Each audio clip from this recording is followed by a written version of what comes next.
سعد إلى منتهى جمال الوجود بذكر الإله وتصفو الحياة بنور هدى جمال الوجود بذكر الإله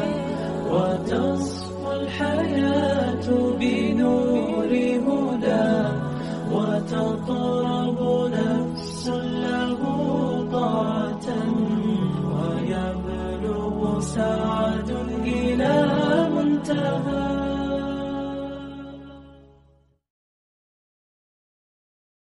الحمد لله رب العالمين والصلاة والسلام على رسوله الأمين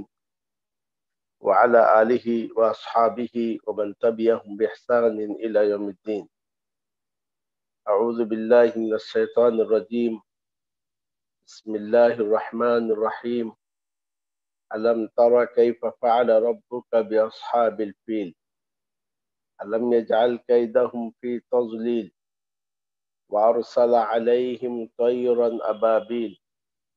ترميهم بحجارة من سجيل وجعلهم كعصف مأكول. کیا آپ نے نہیں دیکھا آپ کے رب نے ہاتھی والوں کے ساتھ کیسا کیا؟ کیا اس نے ان کے مکر کو بیکار نہیں بنا دیا اور ان پر پرندوں کو بھیجا اس حال میں کہ وہ جھنڈ کے جھنڈ تھے جو ان پر کنکریاں پھینک رہے تھے یا آگ میں پکی ہوئی مٹی کے پتھر کو پھینک رہے تھے، بس اس نے انہیں کھائے ہوئے بھوسے کے مانند کر دیا۔ برادران اسلام اور خواتین، گزشتہ درس میں ہم نے سورہ ایلاف پڑھا تھا۔ سورہ ایلاف میں اللہ رب العالمین نے کفار مکہ پر اپنے ایک احسان کا ذکر کیا تھا۔ یہ مکہ جہاں نہ کوئی زراعت ہوتی ہے اور نہ معاش کا کوئی انتظام ہے، اللہ عز و جل نے کس طرح سے ان کے لیے یمن اور شام کی جانب سفر کو آسان کر کے معاش کا انتظام کیا۔ تو اس نعمت کا تقاضا یہ ہے کہ کفار قریش نبی اکرم صلی اللہ علیہ وسلم کی مخالفت کرنے کے بجائے اس رب کی عبادت کریں یا اس گھر کے رب کی عبادت کریں جس کی وجہ سے اللہ عز و جل نے انہیں بھوک میں کھانا کھلایا اور خوف میں امن دیا۔ اس صورت میں یعنی سورہ فیل میں اللہ رب العالمین نے اہل مکہ پر اپنے ایک اور احسان کا تذکرہ کیا ہے۔ یہ وہ واقعہ ہے جو واقعہ ابرہہ کے نام سے یا واقعہ فیل کے نام سے معروف و مشہور ہے۔ یہ وہ واقعہ ہے جو نبی اکرم صلی اللہ علیہ وسلم کی ولادت سے کچھ دنوں پہلے تقریباً 50 یا 55 دن پہلے پیش آیا تھا۔ اس واقعے کا پس منظر یہ ہے کہ نجران میں چند لوگ عیسائی ہو گئے اور وہی اس زمانے میں مسلمان تھے۔ تو یمن کا بادشاہ جس کا نام تھا ذو نواز، اس نے ایک گڑھا کھودا اور اس میں آگ بھر دیا اور اس کے بعد ان لوگوں کو اس گڑھے میں ڈال دیا۔ تقریباً 20,000 افراد کو اس نے اس آگ میں جلایا، اور اس کا ذکر اللہ عز و جل نے سورہ بروج میں کیا ہے۔ وَمَا نَقَمُوا مِنْهُمْ إِلَّا أَنْ آمَنُوا بِاللَّهِ الْعَزِيزِ الْحَمِيدِ کہ یہ ان پر صرف اس لیے ناراض ہوئے کہ وہ اللہ پر جو عزیز حمید ہے ایمان لائے تھے۔ الغرض ان 20,000 میں سے ایک شخص بچا جس کا نام تھا دوس، اور یہ بھاگ کر قیصر روم کے پاس پہنچا جو کہ اسی مذہب کا ماننے والا تھا، یعنی نصرانی تھا، اور قیصر روم سے مدد کی دعائی کی۔ تو قیصر روم نے حبشہ کے بادشاہ کی جانب بھیجا، اور حبشہ نجران سے قریب تھا، یمن سے قریب تھا، اور کہا کہ ان کی مدد کرو۔ حبشہ کے بادشاہ نے ایک لشکر جرار کو یمن کے جانب بھیجا اور اس پر 2 شخص کو قائد بنایا۔ ایک کا نام تھا اریات اور دوسرا کا نام تھا ابرہہ۔ ان دونوں نے نجران پر اور یمن پہ چڑھائی کی اور اس کی اینٹ سے اینٹ بجا دی۔ اب اس کے بعد ان دونوں میں اختلاف ہوا۔ ان دونوں میں سے ہر شخص نے چاہا کہ وہ اس علاقے کے حاکم بنے۔ اب دونوں طرف سے فوج آمنا سامنا کیے کھڑے ہو گئے، مگر ان میں سے ایک نے کہا بجائے یہ کہ ہم اپنی حکمرانی کے لیے ان فوجوں کو ہلاکت میں ڈالیں، ہم دونوں ایک دوسرے سے لڑتے ہیں۔ اسے مبارزت کہا جاتا ہے۔ ہم دونوں میں سے جو زندہ رہے گا وہی اس علاقے کا حاکم بنے گا۔ اب اریات نے ابرہہ پہ حملہ کیا، اس کی ناک کاٹ دی، اس کے ہونٹ کٹ گئے اور خون بہنے لگے،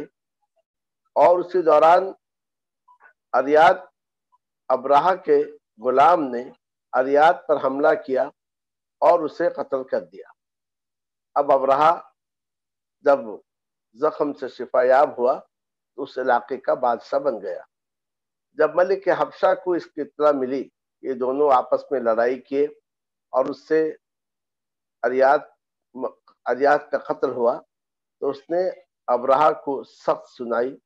اور کہا کہ میں تمہارے علاقے کو اپنے پاؤں سے رونوں گا اور تمہارے پیشانی کے بال کو میں کاٹ کے رہوں گا۔ ابرہہ نے رحم کی اپیل کی اور ایک قاصد کے ہاتھ تحائف کے ساتھ اپنے علاقے کے کچھ مٹی بھیجا اور اپنی پیشانی کے بال کاٹ کر بھیجا اور کہا کہ بادشاہ سلامت، آپ اس مٹی پر اپنے پاؤں کو رکھ کر اپنی قسم کو پورا کر لیجیے، اور میں اپنی پیشانی کے بال کو آپ کی خدمت میں کاٹ کر پیش کیا ہوں، تو آپ اس پر رحم کیجیے اور اس طریقے سے مجھے معاف کر دیجیے۔ اس سے ملک حبشہ بہت خوش ہوا۔ اب ابرہہ نے دوسری چال یہ چلی، اس ملک حبشہ کو خوش کرنے کے لیے کہا کہ میں یمن میں ایک ایسا گھر بنانا چاہتا ہوں کہ جس کے جانب لوگ حج کرنے کے لیے آئیں اور لوگ اس گھر کا طواف کریں، اور اس طریقے سے ایک بہت بڑا عبادت معبد ہوگا۔ اس نے ایک اونچا سا گھر بنایا اور اس کا نام لوگوں نے قلیس رکھا، یعنی اتنا اونچا گھر تھا، بلند و بالا گھر تھا، جب کوئی شخص اس پر نگاہ دوڑا تھا تو اس کی ٹوپی نیچے گر جاتی تھی۔ اب اس کے بعد ہوا یہ کہ اس نے یہ چاہا کہ لوگ اس گھر کا قصد کریں،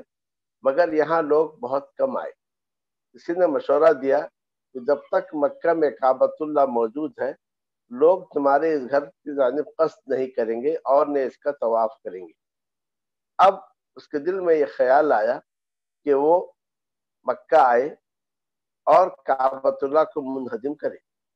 اور اس کا اظہار اس نے یمن میں کیا تاکہ اس طریقے سے عرب تک یہ خبر پہنچے، عرب کوئی ایسی حرکت کرے جس کی وجہ سے اسے چڑھائی کا موقع ملے۔ اس دوران میں کچھ عرب کے قافلے یمن کی جانب گئے تھے۔ بعض نے جب ابرہہ کے اس اعلان کو سنا تو انہیں سخت ناراضگی ہوئی، تو ان میں سے بعض لوگ اس گھر میں پاخانہ پھیر دیے، اور بعض روایتوں میں یہ بھی آتا ہے کہ ان میں سے بعض نے اس گھر کے قریب آگ جلائی اور ہوا کی وجہ سے یہ آگ اس گھر کو پہنچی اور اس گھر کا ایک حصہ جل گیا۔ اب ابرہہ کو سخت غصہ آیا اور اس نے کعبۃ اللہ کی جانب رخ کرنے کا ارادہ کیا، اور اس کے لیے بھاری بھرکم فوج تیار کر لی، اور ملک حبشہ کو اس نے اس کی اطلاع دی۔ تو ملک حبشہ نے اس کے لیے اس کی مدد کی۔ بعض روایتوں میں ہے کہ 8 اور بعض روایتوں میں کہ 12 ہاتھی دیے تاکہ ان کعبۃ اللہ کو رسی سے باندھ کر ان ہاتھیوں کے ذریعے سے اکھاڑ دیا جائے۔ اب ابرہہ اس لشکر عظیم کو لے کر مکے کے جانب روانہ ہوا۔ راستے میں بعض عرب قبائل نے اسے اس سے باز رکھنا چاہا، اور ابرہہ سے عرب کے ان قبائل کی لڑائی ہوئی، مگر عرب کے ان قبائل کو شکست ہو گئی،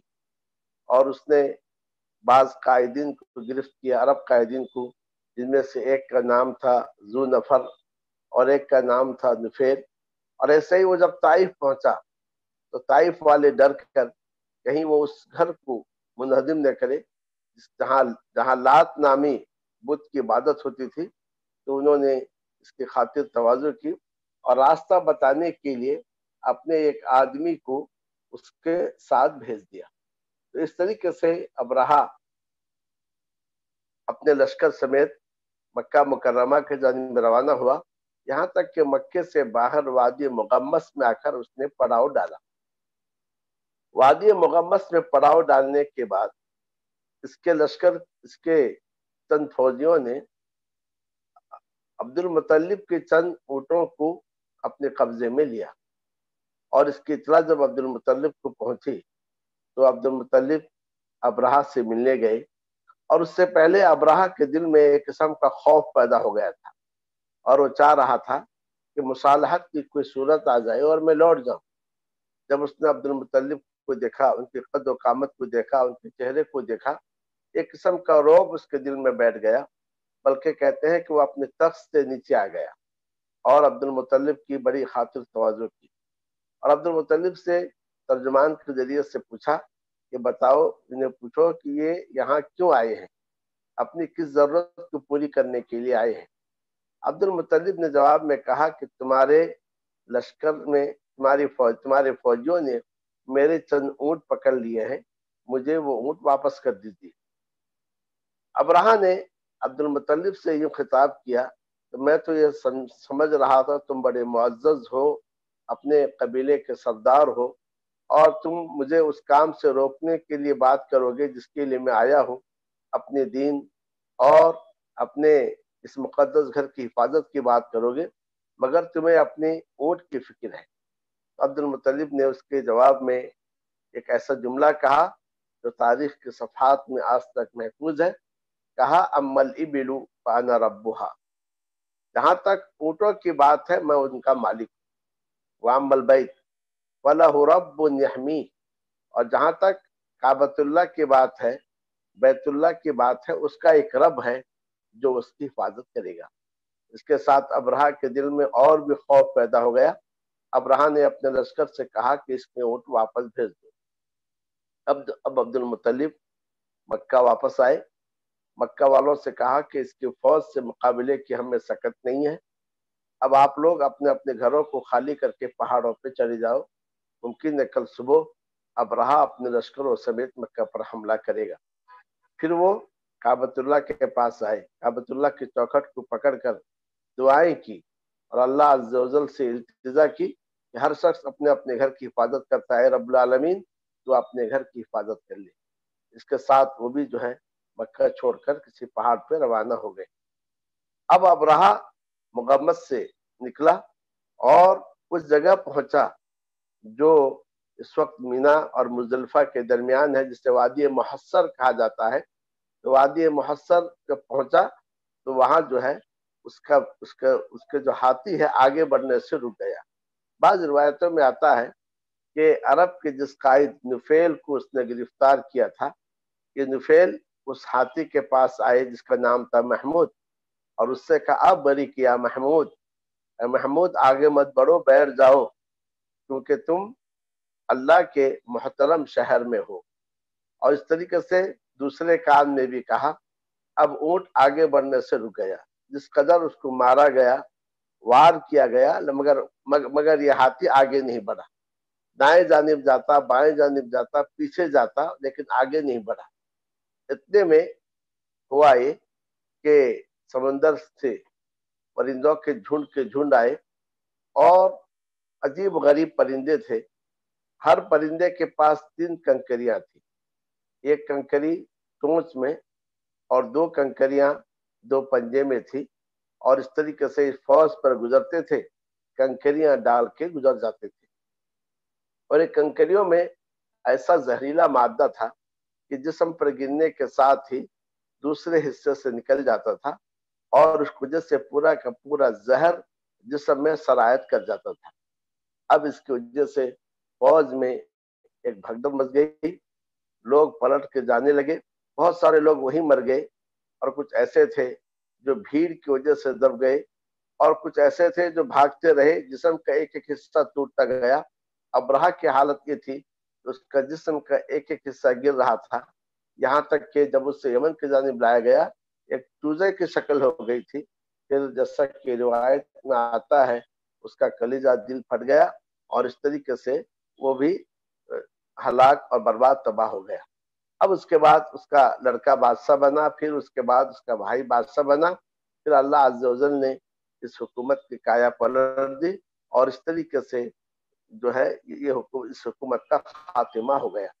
تو اللہ عز و جل نے اس نعمت کے جانب اس صورت میں اشارہ کیا ہے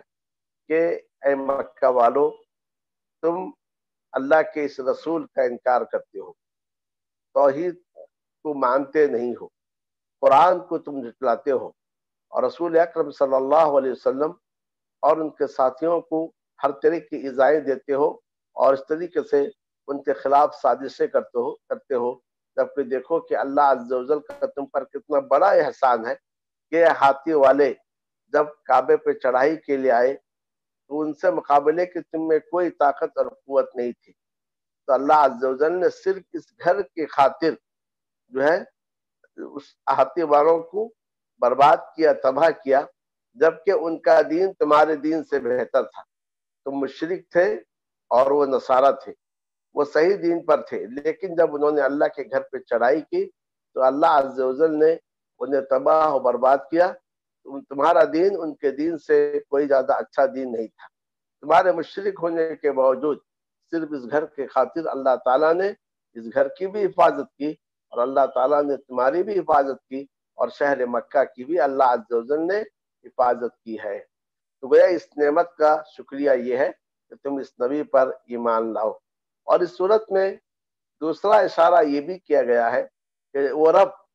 جو ابرہہ کے لشکر سے اپنے گھر کی حفاظت کر سکتا ہے، اور وہ واقعہ اس قدر مشہور ہے کہ بچے بچے کی زبان پر ہے، تو وہ رب اپنے نبی کی بھی حفاظت کر سکتا ہے، اور اپنے نبی کے ساتھیوں کی حفاظت کر سکتا ہے، اور وہ رب اپنے دین کو سارے ادیان پر غالب کر سکتا ہے۔ تو لہذا اس واقعے کا تقاضا یہ ہے کہ اس دین کی مخالفت کرنے کے بجائے، اس رسول کی مخالفت کرنے کے بجائے اس دین کو اپنا لو، اور اللہ عز و جل کے شکر گزار بندے بنو۔ اللہ عز و جل نے اس واقعے کو جانب اشارہ کرتے ہوئے فرمایا، الم تر کیف فعل ربک باصحاب الفیل، اے نبی کیا آپ نے نہیں دیکھا آپ کے رب نے ہاتھی والوں کے ساتھ کیسا کیا۔ وہ اس مختصر سے جملے میں پورا کا پورا واقعہ سمو دیا گیا ہے۔ نبی صلی اللہ علیہ وسلم کی اس وقت پیدائش نہیں ہوئی تھی، لیکن اس کے باوجود یہ کہنا کہ آپ نے نہیں دیکھا، تو در حقیقت یہ تعبیر اس جانب اشارہ کرتا ہے کہ یہ واقعہ ہر بچے کے زبان پر تھا، اور یہ واقعہ اس قدر عام تھا،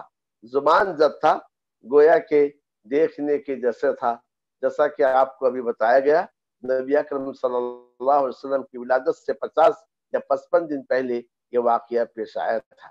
اس واقعے میں ایک بات جانب اور بھی اشارہ ہے کہ نبی اکرم صلی اللہ علیہ وسلم کی ولادت کی جانب اشارہ ہے، نبوت کی جانب اشارہ ہے کہ وہ رب جس نے اس گھر کی حفاظت کی، تو گویا اس گھر کی حفاظت کے لیے جلد ہی ایک نبی کو بھیجنے والا ہے جو اس گھر کو شرک سے اور بت پرستی سے محفوظ کرے گا۔ الم یجعل کیدہم فی تضلیل، کیا اس نے ان کے مکر کو بیکار نہیں بنایا؟ ان کا مکر کیا تھا، ان کی تدبیر کیا تھی کہ اپنے بنائے ہوئے گھر قلیس کی حفاظت کے لیے کعبے کو منہدم کرے، لوگوں کو کعبے سے روک کر یمن میں بنائے ہوئے گھر قلیس کے جانب لوگوں کا رخ موڑ دیں، کعبے کا طواف نہ ہو، قلیس کا طواف ہو، اور انہوں نے کعبے کو منہدم کرنے کے لیے اپنے ساتھ بہت سارے ہاتھی لے کر آئے تھے،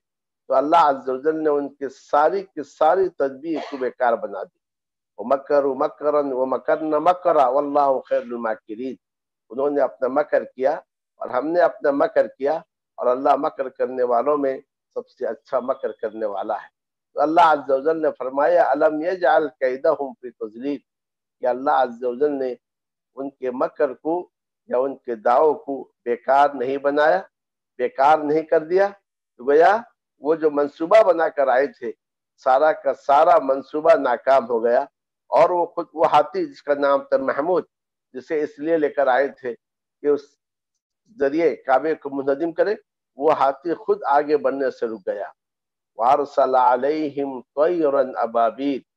اور اس نے ان پر پرندوں کو بھیجا، اور وہ پرندے کیسے آئے؟ جھنڈ کے جھنڈ، جماعت کے جماعت، گروہ کے گروہ۔ گویا ایک جماعت آتی تھی، پھر دوسری جماعت اس کے پیچھے آتی تھی، اور جیسا کہ تفسیر میں لکھا گیا ہے کہ ہر پرندے کے ساتھ 3 کنکریاں ہوتی تھی، ایک کنکری چونچ میں اور 2 کنکری 2 پنجے میں تھے۔ تو اللہ عز و جل نے ایسے عظیم لشکر کو پرندوں کے ذریعے سے، جو کمزور مخلوق ہے، ان کے ذریعے سے انہیں ہلاک کیا، برباد اور تباہ کیا۔ ترمیہم بحجارۃ من سجیل، جو ان پر پھینک رہے تھے پتھر کو۔ وہ پتھر کس کے تھے؟ سجیل، پکی ہوئی مٹی کے، جو ان پر پکی ہوئی مٹی کے پتھر کو پھینک رہے تھے، یعنی جو ان پر کنکریاں پھینک رہے تھے۔ فجعلہم کعصف معکول، تو اللہ تعالیٰ نے انہیں کھائے ہوئے بھوسے کے مانند کر دیا۔ کھائے ہوئے بھوسے کا مطلب کیا ہے؟ جس طریقے سے جانور بھوسے کو کھا کر چوک ہے، تو اس طریقے سے ان کی حالت ہو گئی تھی۔ اللہ تعالیٰ کی قوت کے سامنے، اللہ تعالیٰ کی طاقت کے سامنے ان کی ایک چال نہیں چلی۔ گویا اس صورت کے اندر ہمیں بہت ساری باتوں کی ہدایت دی گئی ہے۔ ان میں سے سب سے پہلی بات یہ ہے کہ اللہ تعالیٰ نے اہل مکہ پر اپنے احسان کا ذکر کیا ہے، کہ کس طریقے سے اللہ عز و جل نے مکہ والوں کو اور کعبۃ اللہ کی حفاظت کی ابرہہ اور ابرہہ کے لشکر سے، اور اس کا تقاضا کیا ہے وہ بھی اہل مکہ کو بتایا گیا۔ اور دوسری بات یہ ہے، اس واقعے میں اس جانب بھی اشارہ کیا گیا ہے کہ جو رب ابرہہ کے لشکر سے اپنے گھر کی حفاظت کر سکتا ہے، اور تاریخ اس پر شاہد ہے، تو وہ رب اپنے گھر کی، اپنے دین کی بھی حفاظت کرے گا، اور وہ رب اپنے نبی کی اور نبی کے ماننے والوں کی حفاظت کرے گا۔ اور اس طریقے سے حالات کتنے ہی خراب کیوں نہ ہو، اللہ عز و جل اپنے دین کو بلند کر کے رہے گا۔ تاریخ میں ایسے بے شمار واقعات آتے ہیں، یا کہ اسلامی تاریخ میں ایسے بے شمار مراحل آئے کہ ایسا لگتا تھا کہ اب مسلمان ختم ہو جائیں گے، اور اس طریقے سے دنیا سے اسلام کا نام و نشان اڑ جائے گا۔ عباسی حکومت جس انداز سے ختم ہوئی ہے، اس کے تعلق سے ابن اسیر نے تاریخ لکھی ہے، کہا اے کاش کہ میری ماں مجھے نہ جانتی اور میں اپنے قلم سے اس تاریخ کو نہ لکھتا کہ کس دردناک انداز سے عباسی خلافت کا خاتمہ ہوا، اور کس انداز سے بغداد کی اینٹ سے اینٹ بجا دی گئی، اور بادشاہ وقت کو ایک بورا میں باندھ کر کس طریقے سے جو ہے اس کو ایک بورا میں باندھ کر اور اس کے ایک گھوڑے سے باندھ دیا گیا، اور کس انداز سے پورے شہر میں جو ہے اس کو بھگایا گیا، اس کے جسم کے ٹکڑے ٹکڑے ہو گئے۔ اور پھر دجلہ اور فرات میں کتابوں کو کس انداز سے بہا دیا گیا کہ دجلہ اور فرات کے جو پانی کا رنگ بدل گیا تھا اور اس سیاہی میں تبدیل ہو گئے تھے۔ ایسا لگ رہا تھا اب اسلام کا خاتمہ ہو چکا، مسلمانوں کا خاتمہ ہو چکا، لیکن اللہ عز و جل کو کچھ اور منظور تھا۔ وہ یہ ہے کہ یہاں سے مسلمان نکلے انڈونیشیا کے جانب اور فلپائن کے جانب، پھر وہاں پر اسلام تیزی کے ساتھ پھیلا، اور آگے چل کر اللہ عز و جل نے انہی تاتاریوں میں سے ایک کو ہدایت دی جو آگے چل کر دین کے محافظ بن گئے۔ جیسا کہ علامہ اقبال نے کہا، مل گئے پاسباں کعبے کو صنم خانوں سے۔ تو گیا اللہ عز و جل جس طریقے سے ابرہہ کے لشکر سے کعبے کی حفاظت کی، اس طریقے سے وہ اپنے دین کی بھی ہر دور میں، ہر زمانے میں حفاظت کرے گا۔ صرف شرط یہ ہے، ان تنصروا اللہ ینصرکم ویثبت اقدامکم، تم اللہ کی مدد کرو، اللہ تمہاری مدد کرے گا اور تمہارے پاؤں کو ثابت قدم رکھے گا۔ آج مسلمان جس دور سے گزر رہے ہیں اور جس سے قسم پرسی سے گزر رہے ہیں، اور جس خوف سے آج مسلمان گزر رہے ہیں، ان حالات میں یہ صورت ہمیں ثبات قدمی کی دعوت دیتی ہے، ہمیں تسلی دیتی ہے کہ ہم جس رب کے ماننے والے ہیں، اس رب نے ابرہہ کے لشکر سے اپنے گھر کی حفاظت کی تھی، مکے کی حفاظت کی تھی، وہ مومنوں کی ضرور حفاظت کرے گا اور اپنے دین کی حفاظت کرے گا۔ شرط یہ ہے کہ مسلمان دین کے تقاضوں کو پورا کرے اور دین پر مکمل طور سے عمل کرے اور اس توحید کو اپنائیں جس توحید کے لیے اللہ عز و جل نے ہر دور میں رسولوں کو بھیجا اور سب سے آخر میں ہمارے نبی صلی اللہ علیہ وسلم کو بھیجا۔ آج اگر مسلمان توحید کی تحقیق کر لیتے ہیں اور توحید کے تقاضوں کو پورا کر لیتے ہیں تو پھر کوئی بعید نہیں، جس طرح سے اللہ عز و جل نے ابرہہ کے لشکر سے کعبے کی حفاظت کی، تو آج جو دشمن تو طرف پھیلے ہوئے ہیں، ان سے اللہ عز و جل مسلمانوں کی حفاظت کرے گا اور اس دین کو غالب کرے گا۔ تو لہذا ہمیں چاہیے کہ توحید کو پورا کریں، توحید کے تقاضوں کو پورا کریں۔ رب العالمین نے توحید کا ذکر کرتے ہوئے ہم سے وعدہ کیا ہے، وعد اللہ الذین آمنوا منکم وعملوا الصالحات لیستخلفنہم فی الارض، تمہیں سے جو ایمان لائے اور عمل صالح کیے، اللہ کا ان سے وعدہ ہے کہ وہ انہیں زمین میں خلافت عطا کرے گا، جیسا کہ ان سے پہلوں کو خلافت عطا کیا، اور ان کے دین کو مستحکم کرے گا، ان کے خوف کو امن سے بدل دے گا۔ آج مسلمان مستحکم ہیں اور مسلمان خوف و ہراس کی حالت میں جی رہے ہیں، لیکن اللہ تعالیٰ نے شرط یہ رکھی، یعبدوننی لا یشرکون بی شیئا، وہ میری ہی عبادت کرے اور میری عبادت میں کسی کو شریک نہ ٹھہرائے۔ تو آج اگر مسلمان توحید کے تقاضوں کو پورا کر رہے ہیں اور ایک اللہ کی عبادت کریں اور اس کی عبادت میں کسی کو شریک نہ ٹھہرائے، تو توحید کے تقاضوں کو مکمل کریں، تو اللہ عز و جل کا وعدہ ہمارے سامنے ہے، تو اللہ عز و جل کا وعدہ ہمارے سامنے ہے اور ہمارا منتظر ہے، لیکن شرط یہ ہے کہ ہم توحید کے تقاضوں کو پورا کریں، اللہ تعالیٰ اور اس کے رسول صلی اللہ علیہ وسلم کے اطاعت کو لازم پکڑ لیں، تو پھر اللہ عز و جل کا وعدہ پورا ہو کر رہے گا اور ہمیں زمین میں خلافت بھی نصیب ہوگی، ہمارے دین کو استحکام بھی ہوگا، اور جس خوف کی حالت میں آج ہم جی رہے ہیں اور جس خوف و ہراس کی حالت میں ہم زندگی گزار رہے ہیں، خوف و ہراس کی یہ حالت ضرور بدلیں گے، لیکن شرط یہ ہے کہ اللہ کے اس وعدے کے لیے ہم ان تقاضوں کو پورا کریں، ان شرطوں کو پورا کریں جنہیں اللہ عز و جل نے ذکر کیا ہے، اور ایسے ہی احادیث میں ہے، یحفظ اللہ یحفظک، یحفظ اللہ تجدہ تجاہک، تو اللہ کی حفاظت کر، اللہ تیری حفاظت کرے گا۔ اللہ کی حفاظت کر یعنی اللہ کے دین کی حفاظت کر، اللہ کی شریعت کی حفاظت کر، اللہ تعالیٰ کے حکام کی حفاظت کر، تو اللہ تیری حفاظت کرے گا۔ تو اللہ کی حفاظت کر یعنی اللہ کے دین کی حفاظت کر، تجدہ تجاہک، تو اللہ عز و جل کو اپنے سامنے پائے گا۔ تو برادران اسلام، اس صورت سے آج کے ان حالات کے پس منظر میں ہمیں بہت بڑا درس ملتا ہے، ہمیں مایوس ہو کر زندگی نہیں گزارنی چاہیے۔ جس رب پر ہمارے ہم ایمان لائے ہیں، انتہائی طاقتور، انتہائی قوی رب ہے، دنیا کی بڑی سے بڑی طاقت، ساری کی ساری طاقت مل کر اس کا مقابلہ نہیں کر سکتی ہے۔ ہمارا رب قوی ہے اور اللہ عز و جل کے ناموں میں سے ایک قوی نام قوی ہے، لہذا یہ صورت ہمیں مایوسی سے نکال کر امید کے شاہراہ پر گامزن کرتی ہے۔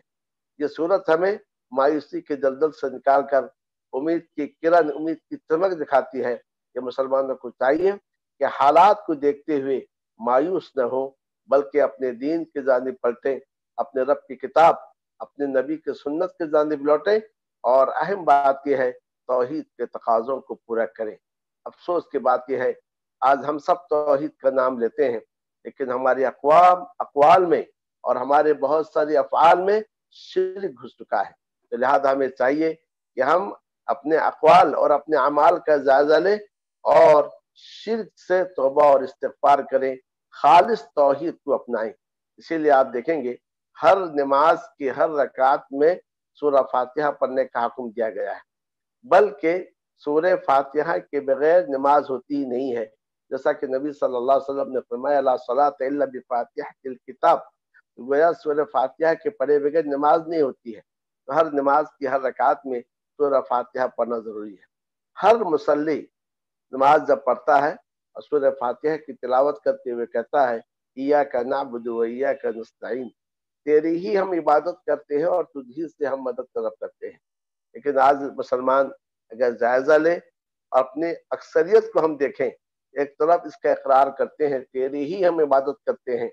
اور تجھ سے ہی ہم مدد طلب کرتے ہیں، لیکن عمل کے میدان میں ہم دیکھتے ہیں کہ آج عبادت کے انواع اور اقسام کو جو اللہ کے لیے خاص تھے انہیں غیر اللہ کے نظر کر دیا گیا ہے،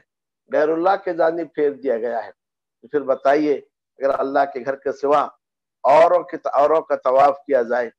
اللہ کے تقرب اور اللہ کے نام سے ذبح کرنے کے سوا اوروں کے تقرب کے لیے اور ان کے نام سے ذبح کیا جائے،